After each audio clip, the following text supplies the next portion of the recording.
Hello, in this video, I'll show you how to delete your WhatsApp profile picture.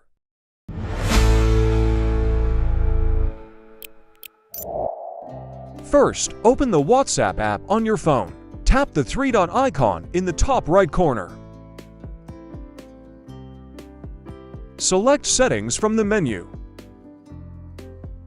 Now, tap your name at the top to open your profile section. Tap on your current profile picture. Next, tap the pencil icon in the top right corner. Tap the recycle bin icon. WhatsApp will ask Remove Profile Photo. Tap Remove. And that's it. Your profile picture has been successfully removed. If you have any questions, drop a comment below.